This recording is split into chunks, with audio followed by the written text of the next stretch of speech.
You guys are sitting pretty, getting all kinds of money for what you do. In fact, asset forfeiture, how about that? You guys want to keep that going about as long as you possibly can, huh? Yeah, gotta love that theft. You got a lot of good toys out of asset forfeiture. You guys ought to be ashamed of yourselves. Without due process of law. If you love liberty, declare your independence by signing the Shire Society Declaration at shiresociety.com. Well, thank you all for coming. I'll begin with the obvious. We're here in support of the House's compromise position on SB 498, which would decriminalize possession of up to 1/4 ounce of marijuana for first offenses only. We do not support the Senate's version of the bill, which would maintain criminal penalties against all marijuana possession, even for first offenses. The Senate's version may appear to be a softening of penalties in some respects, but in actuality it would increase the minimum fine associated with marijuana possession cases from $350 to $500. In light of public opinion on this subject, we find any increase in marijuana penalties to be unacceptable on its face. On another level, I would like to talk briefly about how the Senate and the Governor's office have repeatedly failed to represent the people of New Hampshire on this issue. Polls show that Granite Staters now support legalization by a more than 2-to-1 margin. I don't mean decriminalization. That has a whopping 72% support. And I don't mean for first offenses.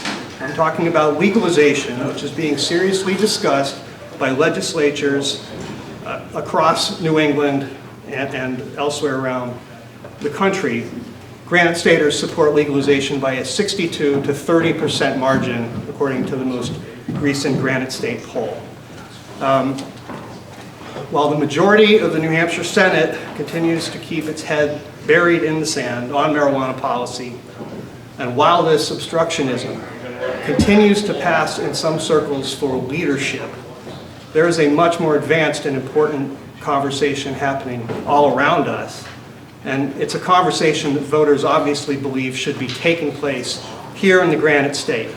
So for those of you that don't know, in November of this year in Massachusetts and Maine, voters will be voting on whether or not to legalize and regulate marijuana, to end prohibition and try to take billions of dollars in marijuana sales out of the illicit market and move it into a regulated system. That's not what we're here to talk about today. That's not what a conversation this legislature has even been willing to have. But it's something that voters support by more than 2-to-1 in this state, and it should at least be talked about here. In Vermont, where I spent this session, the Senate passed a legalization bill. It didn't make it through the House, but it's a matter of time before Vermont legalizes marijuana. In Canada, the Prime Minister and the current government are moving forward on legalization. The Prime Minister has said, figure out how to do this, and in a year's time we'll start doing it. So we're surrounded by jurisdictions that are moving towards legalization. And what makes New Hampshire different? Well, it's not public opinion, okay? Massachusetts, Maine, Vermont, and Canada all have one thing in common. They don't actually have 62 to 30 in support of legalization. In none of those states has there been a poll showing as much support as there is in New Hampshire. And yet somehow we're not even able to even talk about that. We're stuck discussing whether first offenses should or shouldn't be a violation or a criminal offense that can haunt a person for life.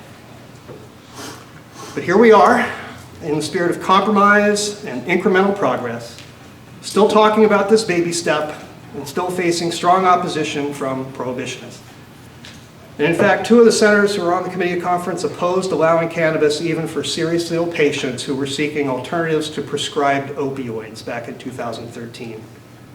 One of those 2 senators is running for governor, and I would guess that she's just going to have to learn the hard way that opposing decriminalization is not an issue that's going to work well in an election season. Regardless of all that, the continued existence of this ratty old sign should be considered downright embarrassing in a state that so obviously needs to start bringing its drug policies out of the 1980s and into the 20th century. Simply put, cannabis is not responsible for causing the opioid epidemic, and there is no reason whatsoever to believe that perpetuating a failed marijuana policy is going to have a positive impact on that problem, which we all agree is very serious. To the contrary, decriminalizing marijuana possession would significantly reduce the amount of time the police and courts waste dealing with low-level possession offenses, freeing up more time and resources to deal with more pressing matters, including the opiate problem, violent crime, and other threats to public safety. So in light of public opinion and in light of the New Hampshire Constitution, which reminds us that all penalties ought to be proportioned to the nature of the offense, we urge the Committee of Conference to support the House's proposed compromise. For police and courts, this change would mean less time spent on low-level marijuana possession cases. For the offenders, it would simply mean a second chance, an opportunity to avoid being strapped with a criminal record that can carry lifelong negative consequences. As political realists, we understand that a Committee of Conference has to be unanimous, and we know that 3 senators that have been named to this committee have not supported reducing marijuana penalties to a violation. So I don't think any of us are going to hold our breath today in anticipation of a great result, but there is a bright side, and it is election season. 5 of the senators who have vigorously opposed even reducing penalties for first offenses are not seeking re-election. The governor is not seeking re-election. So this is an issue that's going to be talked about this summer and fall. It's going to be a campaign issue, I think, on a level that it has not been previously. So we're going to lose today on this bill. Something might happen. That something might be an inch or 2 in the right direction, or the bill may just die. But regardless, this issue continues to build public support, and that's not going to change. So I'd love to bring up the sponsor of this year's excellent decriminalization bill that's already been killed by the Senate, Representative Adam Schrader.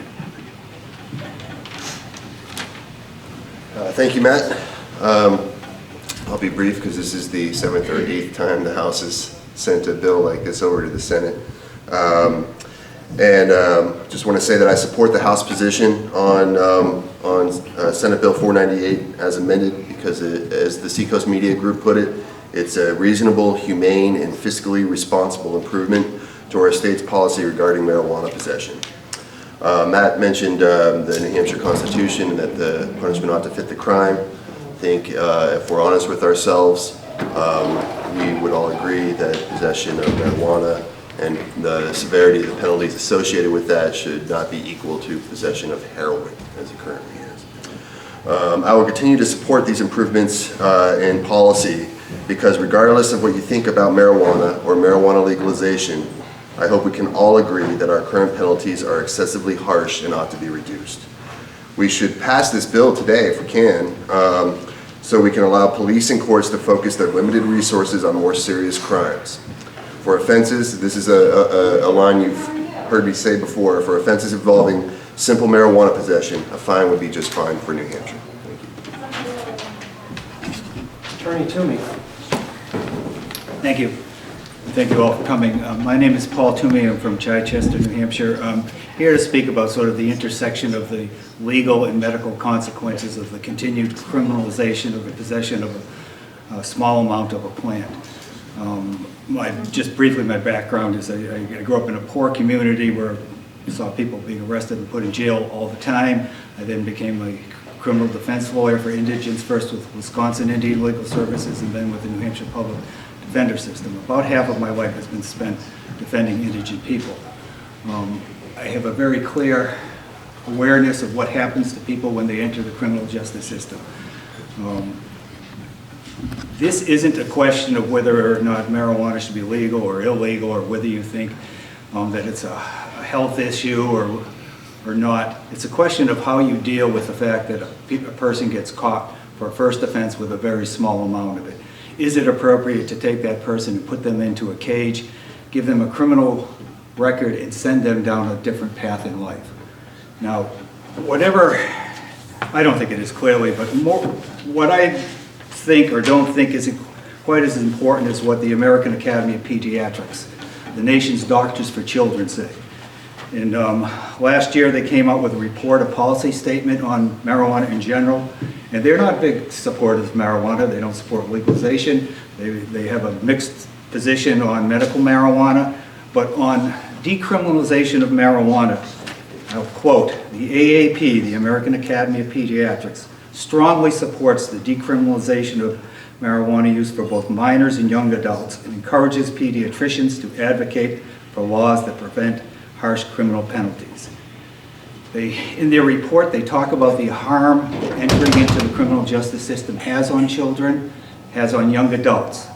They note that there's an overrepresentation of minority youth. The New Hampshire Civil Liberties Union did a study last year or the year before where they noted that even though the rates of use of marijuana between white youths and minority youths is about the same, that the minority youths are many times more likely to be sent down the path of into the criminal justice system. The pediatricians say, and I'm going to quote again, a criminal record can have lifelong negative effects on an adolescent who otherwise has no criminal justice history. Then they go on to talk about college loans, housing, financial aid, certain kinds of jobs that people are barred from. Part of the cycle of poverty that people are kept in is because they get put into the criminal justice system. That system should be reserved for people who commit dangerous crimes. I would like to just very briefly talk about an example of this. It's a gentleman named Jeffrey Pendleton who died in Nashua in a cold cell all by himself. He was a person with no significant criminal record. He had been twice charged with violation level offenses for being poor, being in a park when he wasn't supposed to be or something like that. Both the prosecutor in Nashua and the Valley Street Jail said he was a gentle person who presented no problems whatsoever. He was taken off the street, denied, arrested first of all, put in handcuffs, taken to a cage, put in the cage, then denied personal recognizance bail and told he would have to wait 30 days before he could see a judge. As a result of that, to protect him from the 2 or 3 grams of marijuana he had in a backpack, he was introduced to fentanyl and overdosed in the jail. That's not an appropriate response under any circumstances. That does not happen to senators' sons, daughters, grandchildren. It doesn't happen to governors' sons, daughters, grandchildren. It only happens to poor people, and it only happens to people of color. We cannot afford to have a 2-tier justice system where people with wealth and money and good connections have literally no effects out of possessing marijuana, but people who are poor or of color have their entire lives ruined, if not ended. If the criminalization of marijuana worked, then we've been doing it, we've doubled down over penalties for marijuana and drugs for the last 40 years. If that worked, we would have a lower rate of drug use, marijuana use, opiate deaths, etc. Maine, since 1976, 40 years ago, they decriminalized marijuana. They have lower rates of everything I just said. The criminalization, if for any other reason you should support decriminalization, it's because putting people in jail cells doesn't do anything to address a health problem, if it is even a health problem.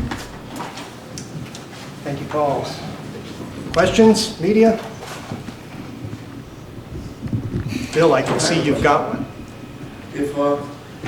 Sure. If this becomes legalized, what happens to the people in prison? Will they be let out? Retroactively? This bill only affects penalties for possession of a 1/4 ounce or less of marijuana, and well, the Senate version would affect penalties up to 1 ounce or less.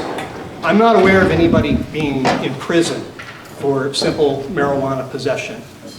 We don't have the room to put people in jails and prisons. So what happens now when somebody is caught with a small amount of marijuana is they get arrested, they get an arrest record. It takes the police officer time, it takes the offender time. Then they all have to go to court. It takes up the court's time, the judge's time, the police officer's time, the offender's time. At the end of the day, they get a fine, and they get a criminal record that can haunt them for life. The House's position would reduce, for first offenses only, 1/4 ounce or less only, it would make it a non-arrestable offense.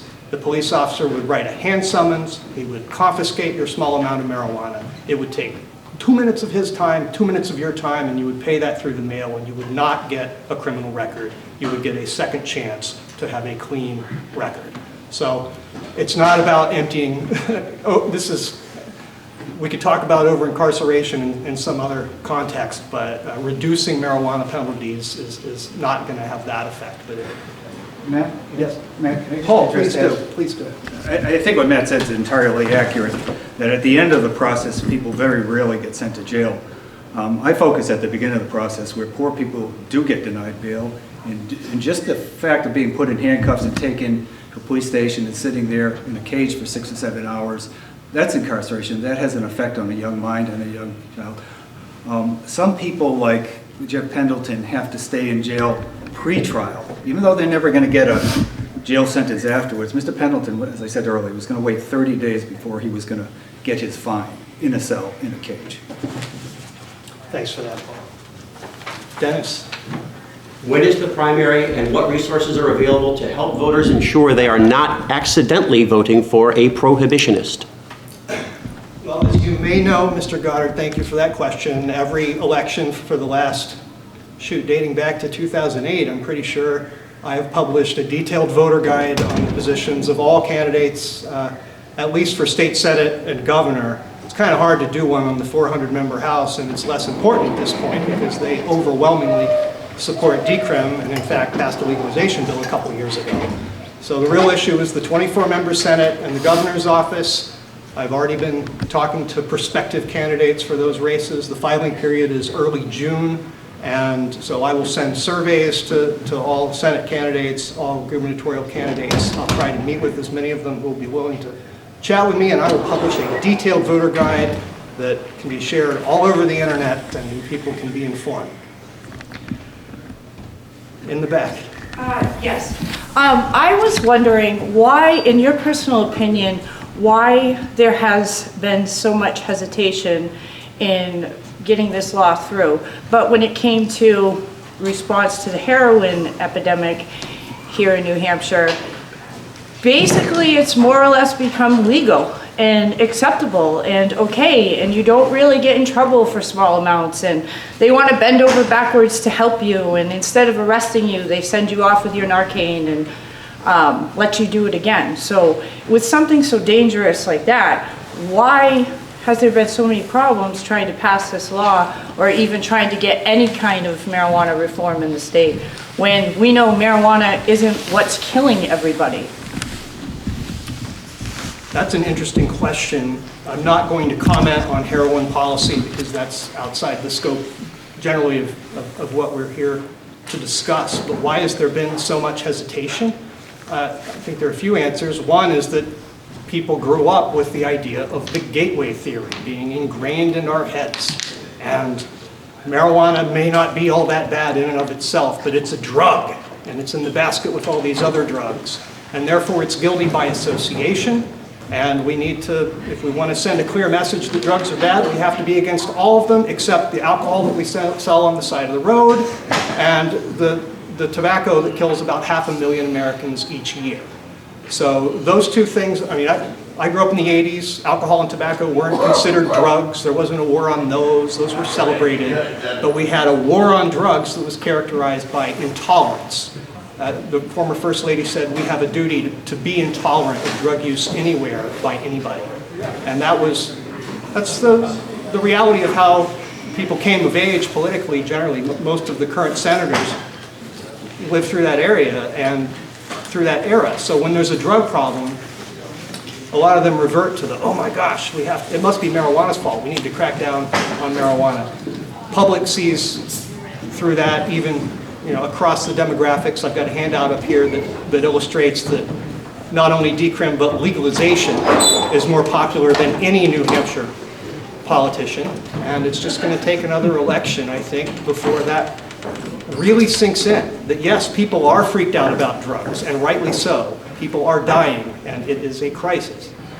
But at the same time, marijuana prohibition is not helping. It's only making things worse. And for so many people, marijuana, we've heard in the medical marijuana debates, has been a gateway back from addiction to opioids, even opiates. So I'm not going to go down the hole of talking about how restrictive our medical marijuana program is and how so many patients still have medicine cabinets full of opioids and can't possibly get on the registry because they just aren't sick enough. That's a conversation for another day, but we're just trying to get first offenses to be a violation here. So the logic of marijuana prohibition, as I understand it, especially in the medical area, is that they have to keep marijuana harder to get than opiates because use of marijuana might lead to opiate use. Are these people insane? Perhaps. Thank you all for coming. We'll be in State House Room 100. Good morning, everybody. I apologize for starting this a little bit later. We're supposed to be 2 different places at the same time. It is committee and conference time, so I apologize again for us for being late. And Representative Welch, would you like to make some comments? Well, the marijuana issue is one that we've dealt with over the years. And this year, the difference appears to be in the Senate version. The fine was increased to $500, which we thought was a little bit of a stretch. And we're thinking that we should have at least keep it the same at $350. Okay. I conferred with my site conferees, and if we were here, we would both do lower the fine to $350.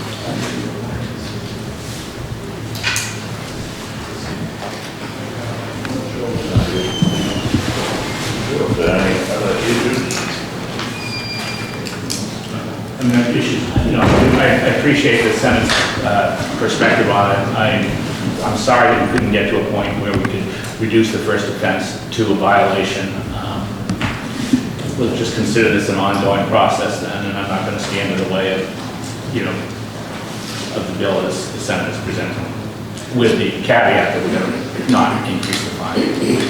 So just for clarification purposes, we're going back to the Senate version, and we are just taking the $500 penalty down to $350. That's my understanding. So are we all in agreement? Thank you all very much.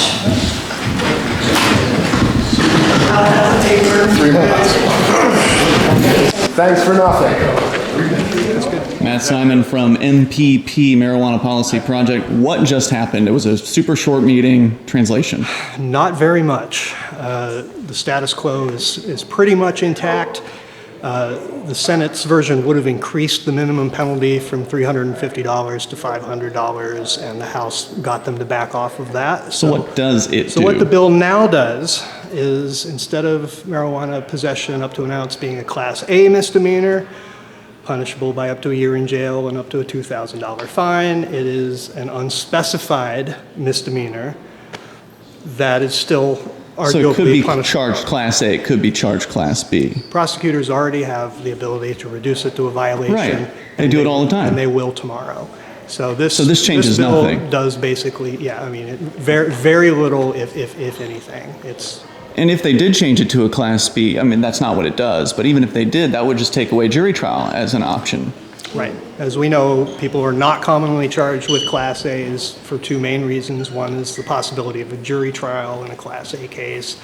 The other is you're eligible to apply for a public defender if you're charged with an A misdemeanor. So these cases are already typically tried as B misdemeanors. This isn't going to change much of anything at all. Is Maggie Hassan going to sign it if it passes the Senate and the House? I don't even care. We'll be back next year and she won't. All right, fair enough. Thanks, Matt.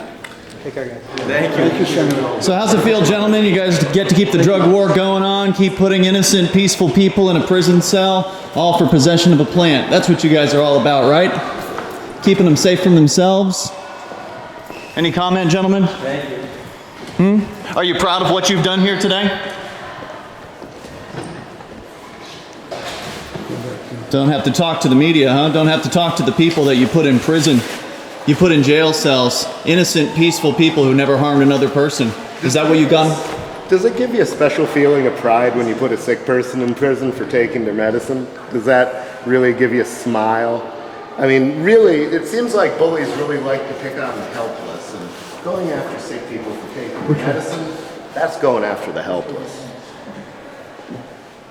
How about all the poor people that you guys lock up year after year? ruining people's lives, making it so they can't pay their rent, making it so they lose their jobs. You guys are sitting pretty, getting all kinds of money for what you do. In fact, asset forfeiture, how about that? You guys want to keep that going about as long as you possibly can, huh? Yeah, gotta love that theft. You got a lot of good toys out of asset forfeiture. You guys ought to be ashamed of yourselves. Without due process of law, suing property to get around the human rights of the individual owns that property. Yeah, run and hide, you cowards. You guys are pathetic. You ought to get a life and actually start protecting people from real criminals rather than people who simply use a plant. You ought to be ashamed of yourselves. Who hurt people. Why don't you spend some time going after them?